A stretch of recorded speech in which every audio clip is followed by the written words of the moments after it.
د الله رسول منع کړی ده چې تاسو به خپله کور والا وهئ نه. بی عایشه صدیقه فرمایي د الله رسول فرمایي تاسو ته شرم و حیا نه درېږي چې تاسو کور والا وهئ، شرم و حیا نه لرئ.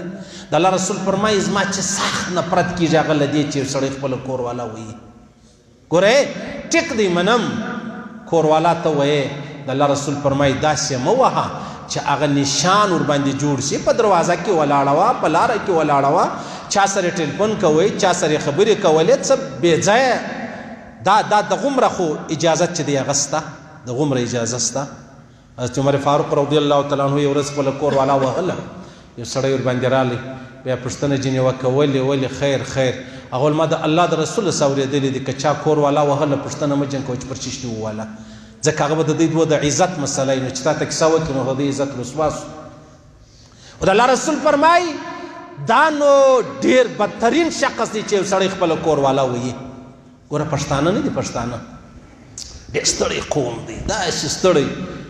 په دوزخ کې په کافرانو کې به یهود ډېر ذلیلوي، په دوزخ کې په مسلمانانو کې به پښتانه ډېر ذلیلوي، په روی زمین هم دغسې ده. هسې د دین په نامه او د دین په بانو مې ځانونه سره خطا ایستلي دي. زموږ په کورو کې پخوا خو د زنانې وهل، د کور والا وهل بیخي عامه خبره وه. اوس تقریبا دا موبایل او څه داسې مخکې شاته خبرې سره شوې، وهل څه کم سلو. یعنې اوس هم په کورو کې داسې سته چې مشر ورور دا راولاړ شي خپله ورېنداره وهي، مشر لیور دا راولاړېږي خپله کشره ورېنداره وهي. ولې وایې؟ زه د کور مشر یم. ولې وایې؟ دا د کور خدمت نه کوي. ولې دې ووهله؟ زما د مور په قول نه کوي. ولې دې ووهله؟ ما د پلاني خبرې درته وویل میلمانه راغلي و سالن ډوډۍ پخه کاغه یې نه پخول. تر دې نو بالا غټ سپی شته چې یو سړی پر ورېنداره راغورځېدلی؟ نشته. هو پښتنو کې شته. ورسې ویې ګورئ زاړه سپین ږیرو پوښتنه وکړه چې دی دا زړو سپین سرو پوښتنه وکړئ، هغه وژاړي چې زه زما خاوند وهلی وای خو پر تورو سترګو، خو دا د خاوند مشر ورور به زه وهلم، بیا مې په بېلچو وهلم، بیا هغه لوی لوی لرګي را باندې راخیستي و، خاص تا به ول هغه لویه معرکه ده. څومره بده خبره نه ده؟ څومره بده خبره ده عزیزان. نه پوهېږم چې دا زموږ معاشره ولې دا کم ځای ته ورسېدله. څومره بده خبره ده یاره چې زه یا ته راولاړېږو پر ورېنداره باندې لاس پورته کړو، هسې مرګ غواړو یاره. دا ژوند موږ څه کوو؟ زما او ستا په کورو کې دی هېڅ مشرتوب نه چلیږي. پلار حق نه لري چې هغه د خپل زوی کور والا ووایي، مور حق نه لري چې هغه د خپل زوی کور والا ووایي، ورور خو بیخي حق نه لري. ورور څوک دی ګرسره؟ چا و تا ته دا حق در کړی دی؟ اسلام در کړی دی، شریعت در کړی دی، قانون در کړی دی، جرګې در کړی دی، رسم در کړی دی، رواج در کړی دی، چش در کړی دی و تا ته دا خبره؟ یا نو زه د کور مشر یم، دا رقم سپیان سته پر دا روډو ډېر ګرځي، هغوی زه د دې روډ مشر یم. خیال به کوئ، خیال. زما کتاب دا دی چې تاسو بیشونه سره وکئ، وکئ د ورونو سره بیشونه وکئ. که تاسو پر ژوند خوند نه واخیستی راسئ په دغه مسجد کې ما تر لغتو لاندې کړئ. پرېږدئ دا خبرې پرېږدئ. هېڅ اتفاق مې اتفاق نه غواړي. د درواغو په اتفاق مې ګزاره وه، په آخري ورځ مې الله شرمنده کې رسوا کړي. په آخري ورځ سپین سرې له ما ډېرې ناراضه دي، هغه وایي مولوي صاحب یو نور به یو کار و خدمت کوئ، هغه تا را باندې ودروئ. زه ورته نه جاړۍ خبره دا نه ده، ته ولې نه به پوهېږې؟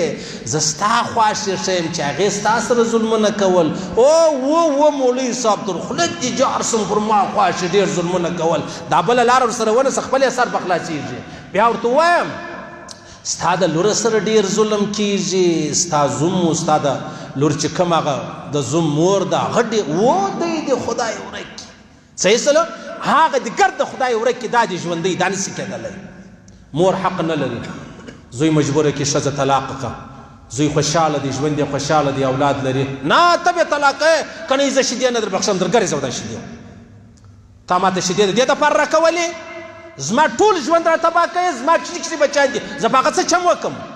دا ځوان راغلی و بچیان یې درلودو، زما مور وایي زه شیدې نه در بخښم، داسې پلانۍ زه ښرا درته کوم، دا کور والا به طلاق کوي. ولې طلاق کړم؟ یا نو دغه لور چې ته کور والا نه کې طلاق دې سره زما ګزاره نه کړي، زما په کول نه کوي، مال هېڅ مور نه چلیږي.